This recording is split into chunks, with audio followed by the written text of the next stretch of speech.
The date is November 26th, 1997. The survivor is Gretel Motulsky.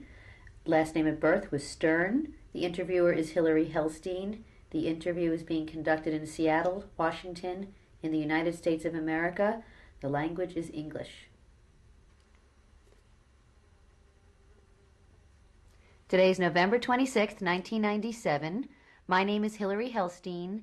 I am interviewing Gretel Motulsky, née Stern. We're conducting this interview in Seattle, Washington, in the United States of America, in the English language.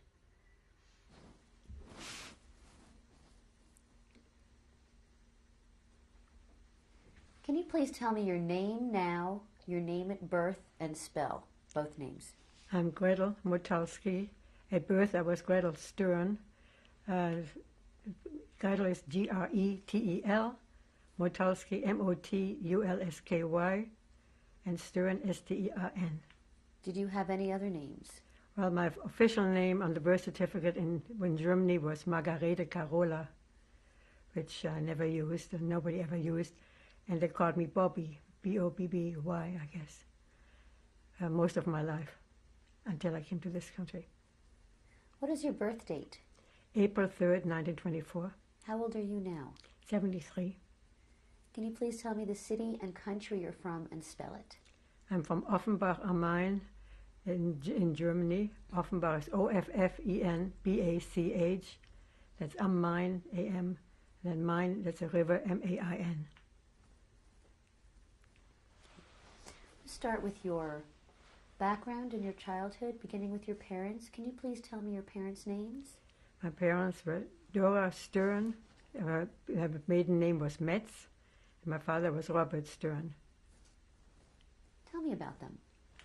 My mother was not quite 21 when she got married. My father was about 36, an established physician, and she was a rather immature young lady. So they had quite an interesting life, I think, in the beginning. And had a very good life. My father was established and had a nice home. She had a maid right from the beginning and could devote her time to going to lectures or going hiking and playing bridge, which was her favorite thing to do. What were their backgrounds? My mother came from a fairly wealthy home in Frankfurt. Her mother was kind of deaf and difficult, so she had a fairly difficult youth as far as that was concerned. Her mother was sort of paranoid, schizophrenic we would call it nowadays, but not completely. But she was very difficult. Sometimes people who don't hear well would be that way.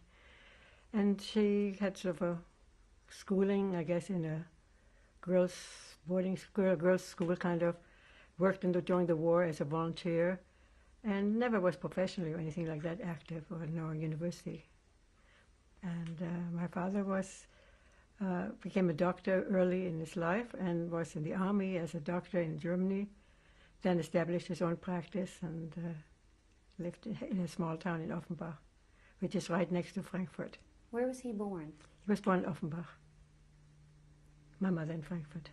They're only about 6 miles apart. Do you recall your grandparents?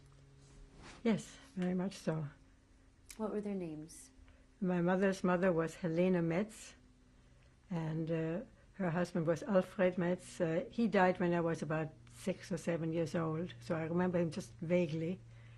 My father's mother was called Clara Stern, and her husband, Karl Stern, died way before I was married, way before I was born, and so I never knew him, but she lived until after the war, during the war still. What special memories do you have of your grandparents? My mother's mother was, besides being rather difficult, was really a very generous woman. And I remember mostly that around Christmas time and other holidays she would make all sorts of cookies and candy and packages and distribute it to all sorts of poor people in the area, to the maids she had and to other people that she knew. And there were dozens and dozens of packages always being wrapped. So she was really a very generous woman. My father's mother, I thought of her as being very old, but she was my age when I thought of her being ancient. She was a very kind and wonderful woman to whom one could talk a lot, and she would listen to you. And unfortunately, both my mother and both my grandmothers died in the Holocaust. My mother's mother was on the transport to Poland, and we know that she was shot there in 42, I think. And my other grandmother was in Theresienstadt and died there supposedly of natural death. Do you have any siblings? I have one sister. Her name was Liesel. Now it's Elizabeth, which is her more formal name. She lives in Chicago, and is a psychiatrist and is still working, even though she is 4 years older than I am. Very, very active woman. Tell me the special memories you have as a child with your parents and your sister. My sister was very argumentative. I shouldn't say all these things, I guess, but she did talk to my parents a lot, and I was kind of very quiet and afraid of opening my mouth with them. So most of our dinner conversations were sort of arguments between my father and my sister, while I was just shivering in my corner. She went afterwards to school in Switzerland for a while, and then went into nurses training in Germany. And so, you wanted to know about my the relationship to my sister, or what did you want mostly? What was your relationship like with your sister? I was a little sister, and she was always my big sister, who read a lot, who was very smart. And I sort of looked up to her quite a bit. And I thought she could talk back to my parents, and I couldn't, so it was very nice. What special memories do you have of being with your parents? My father, we didn't see that much. I mean, we saw him at dinner time. It was a pretty formal relationship, where I really didn't have many conversations with him as a child. I mean, we saw him at dinner time, and that's about it. My mother was much more with us. She would play with us, and she would read to us, and we would talk to her much more. So we had a very close relationship with my mother, but not so much with my father. He was older when he got married, so by the time I was, let's say, 10 years old, he was already close to 50. I mean, so it was quite a different relationship. Was there anybody else that lived in your home? We had a maid who came, I guess, with the marriage of my parents. She came right there in the beginning. She was there until the day my parents left. What was her name? Marie. I think his last name was Kraut, but I'm not quite sure. But Marie is what we used to call her. Lovely lady. Tell me about her.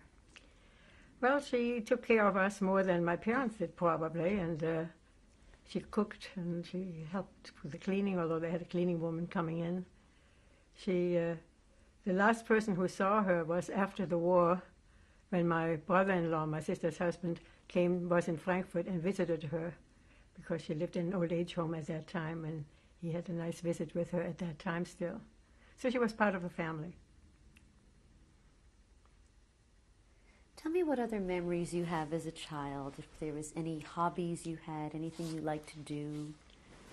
I always liked to do handicrafts, and especially in the Jewish school when I was about 10, 11 years old and so forth. We did a lot of handicrafts, and we did a lot of cooking, and we were sort of prepared for immigration, so we learned how to make leather gloves, which nobody would ever make by hand anymore, and to sew and to... I enjoyed any of those handicrafts and do them on my own quite a bit too. And tell me about your home. What did your home look like, and where was it located in Offenbach? It was on Kaiserstraße 99, which is a fairly large street which intersects the main street of town, and it was across the street from our temple, really. It was not a very attractive house, but it was quite big, and my father had his practice in the basement, on the first floor, whatever you want to call it. And then there was a door to the main house and went upstairs. It was a very comfortable and very nice home. Small garden, which had one tree, I remember, in it, and a sandbox, not much else. What was your favorite room? My favorite room? Probably the more formal rooms were very beautiful. We had two formal rooms on the lower floor, one with lots of books and really nicely done for my father, and then one which was a salon, which nobody ever went in except fancy company. But it was all in glaze. It was all very beautifully done. They had a very good architect who designed it. It would be beautiful today. It was very modern and very nice in those days. What kind of friends did your parents have? Who would they entertain? I really don't know. My mother had several close friends with whom she hiked every week, and she had bridge partners, people who they played bridge with. And I'm not sure some of the family. My uncles came quite often. I don't know the other people. I'm not familiar with them. I didn't pay much attention to it. What kind of neighborhood did you live in? Meaning, was it a Jewish, Gentile neighborhood? What was That didn't exist in Offenbach. I mean, it was all intermingled. And what was the relationship like amongst the neighbors, the Jews and the non-Jews? Probably until 39, it was no problem. And then, of course, in 39, it started changing. So that my best girlfriend would no longer be my best girlfriend because she couldn't come and visit me anymore. What was her name? I don't remember. I can visualize her, but I don't remember her. And then in school, in Germany, always, even before Hitler days, people would go to different classes for religion. So you segregated out the Jewish kids already from the others because they would go someplace to get studies in Jewish religion and Hebrew and so forth. So there were 4 of us who were Jewish in our school. We had to go to another school for our Hebrew lesson. So we already segregated. That was before 39. How old were you when you were first segregated from the other children? This was something that in Germany everybody did for a long time, that the religion was separate in schools. I mean, that was true, I think, of Catholics and Protestants also, that they went to different classes.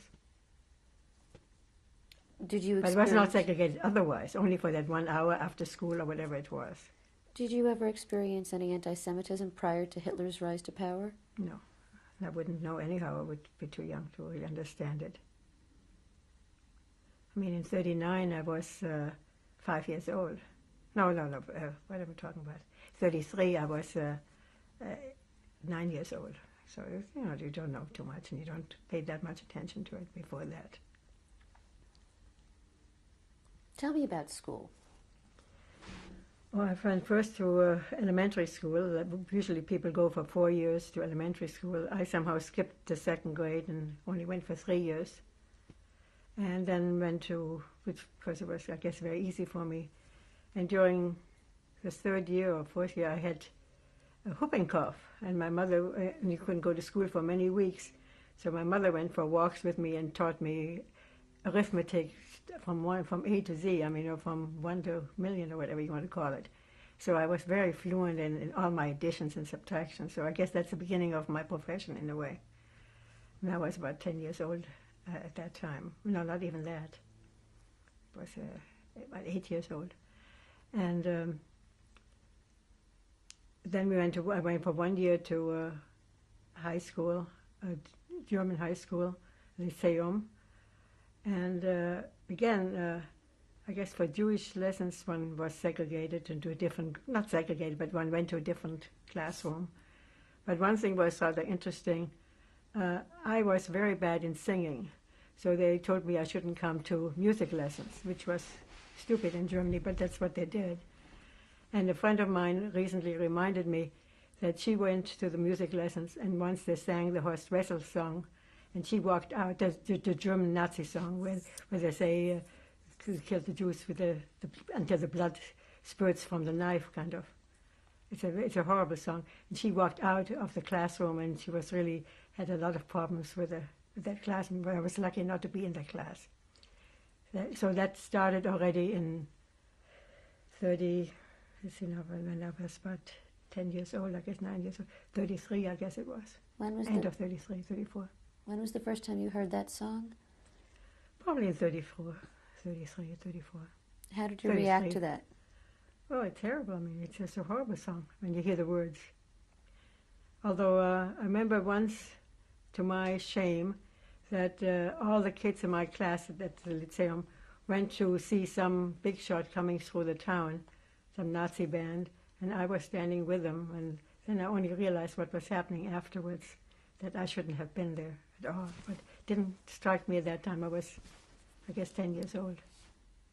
I went with my friends.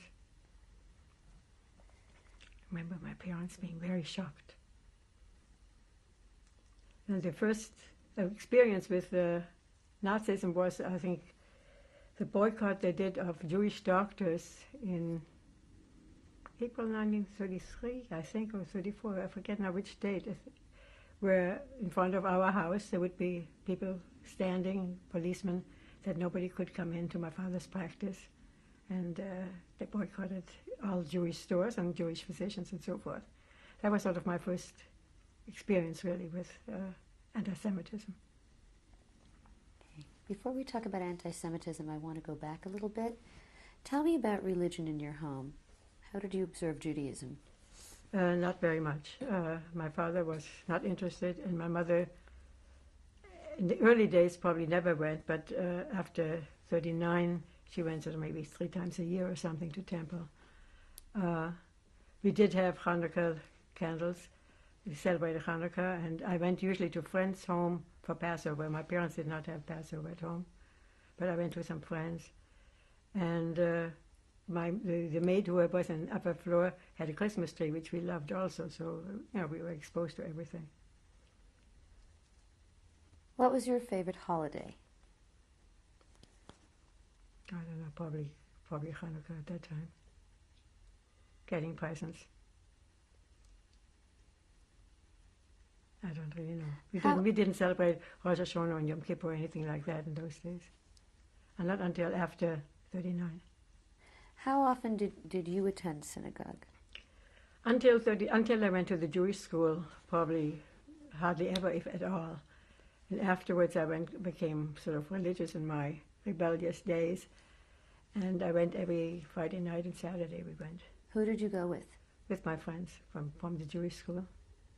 And where was that synagogue? It's right across the street from our house. It was very convenient. That's where the school was also. It was a temple and the school. And I had a very good rabbi. He would have been a rabbi for a very large congregation, except that his voice was not very good. And they figured he could not speak to a very large congregation. But he wrote many books and he was very scholarly. In fact, I have a book by him here. He was a very interesting man. He gave us confirmation classes later on and things of that nature. So it was interesting. What was his name? Max Dienemann. You mentioned in your rebellious days. How was it that you were rebellious in I guess religion? If my parents do not go to a temple and are not interested, and I do go, there's a certain peculiarity about it. What was your interest in becoming more religious? I don't know. I enjoyed the songs. I enjoyed Hebrew. I felt Jewish, and I also was very much interested in the youth movement, in the Jewish youth movement, and was very active there. And what group? What group? It was called Offenbach Maccabi Hatzair. There was just one youth movement, and it really didn't have any political affiliations. Maccabi Hatzair is usually considered rather conservative or rightist or something, but that didn't. There just was one in Offenbach, so that is the one we all belonged to. What did you do? Oh, we had songs and we discussed things, and we had we studied the Bible, and we had games, and we did all sorts of things. With sports. And was it boys and girls, or how Yes. was it set up? Do you recall any of your friends from there? Well, some of them, yes. There's one I have met a few times here in the United States. Her name is, now it is Lee Hamburg, which was Lee Bachenheimer before, Liesel Bachenheimer. And then one of my other friends died, unfortunately, at Auschwitz. Another one of my close... What was her name? Liesel Strauss. And another one lives, I forget now where, in Buffalo, I think, or someplace like that. I have not met her yet anymore. So I remember some of the people there, yes. How did your parents react to your religious Yeah, they didn't mind activities? it. They didn't. I mean, they certainly didn't stop me from anything of this. They didn't encourage me, but they didn't, didn't care. What was your grandparents' religious orientation? Also very little. Maybe my grandmother in Offenbach, my father's mother, went also on the high holidays to temple later on, but otherwise not. And my mother's mother, I don't think ever went. I don't remember. At least I never heard about it. Okay. Moving ahead now, talking about schooling and anti-Semitism. Tell me how things changed for you in 1933 as far as those two areas. Well, they started a Jewish school in Offenbach, and we were no longer allowed to go to the other school. I guess one could have. I know one girl who went a little longer, for another year or two later, but mostly we had to go to the Jewish school, so there was no question about it. So it changed from that point on. That all your friends were Jewish, and you went to the Jewish school, and you were, enjoyed life there. What happened with your friendships from the other school? They petered out, I guess, after a while. There weren't that many. I mean, everybody was together with Jewish kids mostly the last few years. My closest friends were Jewish. Tell me more about your experience with anti-Semitism. Personally, I don't think I had much trouble with anti-Semitism, except that you had to go to a Jewish school, and you could not be, after a while you couldn't go to movies, or you couldn't go ice skating, you couldn't do all those things. But they were not personal. I mean, nothing against me as a person. They were in general against all Jewish people. So it's a little different. What kind of impact did that have on you, the restrictions against the Jews? I guess we turned inward a lot. We kind of felt that it was such a gradual process that you didn't think about it as much as you might have if it had been very sudden, like. There's always one restriction after the other, another restriction. When did it first start? Well, we couldn't go to school anymore, so it must have started already in 33 or so. Yeah, I started school in 1930, so 31, 32, 33. Probably in April 34, I guess I went to a Jewish school. What did you understand about Hitler at that age? Oh, that only what my parents would have told me about it. I was not really a great reader, and I did not read the newspapers. We find out that my husband read the New York Times already when he was really young, when he could get a hold of it.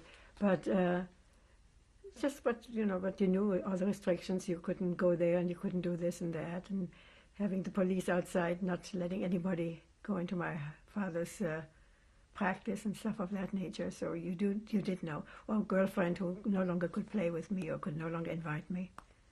And we talked about those things. But well, what did your parents tell you was happening? Well, they thought it would blow over. That Hitler would be in power for a little while, but that all these things were exaggerated, and sooner or later it'll stop. So they were not as pessimistic as they should have been. It was not. I mean, my father was older already, as I mentioned, and it was not easy to start a life in another country for him. But he tried much later, until he tried to get to America. It was not until 1938. So 35, 36, and 37, he never thought about leaving the country. What other restrictions were imposed? At this point, not that much for me. Just that we had to go to Jewish school and couldn't associate with many people. You mentioned that your father... It started mostly later. The bad restrictions started much later. You talked about your father's business, a boycott on Jewish doctors. Mm-hmm. Tell me about that and when that happened. I think it was either already in 33 or in 34 when there was this boycott that they came to the house and did this. It was just a matter of a few days, and then it simmered down. He was practicing actually in a Catholic hospital, and they were very nice to him until quite a long time, until 30, probably until 37 or so, or 38. And then he could no longer practice there, and he went to Frankfurt, which is a larger town, and had a Jewish hospital, and he became the gynecologist at that hospital in 38. I want to go back and talk more about the experience when they boycotted him. Can you describe the events as you remember? No, not really. I only know that there were people standing there, and I didn't know what was happening. Went in there, and I was told that they prevented people from coming to the house. How did your father react to that? I have no idea. I mean, probably very badly, so. How did you react to that? I don't remember. It's really hard to know. I probably just accepted it and didn't think about it that much. What kind of conversations went on between the family at that time as to what was happening? Well, I think my parents, as I mentioned, thought it would blow over, that this is ridiculous, and laughed about it almost, that this kind of thing. Didn't take it very seriously in 33 or 34. But then, of course, gradually it became, realized that things are not going to blow over so easily. Although nobody thought it was going to, nobody in our family thought it was going to be as bad as it became later on with the Holocaust and so forth. But when little restrictions come, one after the other, it's not the same as if the blow comes very fast. Had Hitler's rise to power affected the relationship that your family had with your maid? No, she was really stuck with my parents the whole time. She was fantastic. We also had a nurse who helped my father in the office and who did a little bit of sort of babysitting or whatever you want to call it, taking care of us. And she was in a convent earlier and had to rebel against the fact that you couldn't speak in the convent, that you had to be quiet. And so she was an ex-convent nurse. She also was just wonderful and stayed with my family until we left for Frankfurt, I think. What was her name? Don't remember. Sorry.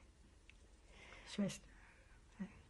You said there was little restrictions that kept building. Can you tell me some of the other restrictions that occurred? I would have to think about it. Let's skip that. Ask Arno, he'll remember. Okay, tell me what happened in the subsequent years following 1934. We moved in 1938 to Frankfurt because my father went to the hospital, the Jewish hospital in Frankfurt. And my sister was a nurse there, so that worked out well. And I joined a group of people there. Also, Maccabi Hatzair or Habonim was the affiliation for the sports, and was in a Jewish school in Frankfurt until I left Germany. Okay, we're going to stop now and change tapes.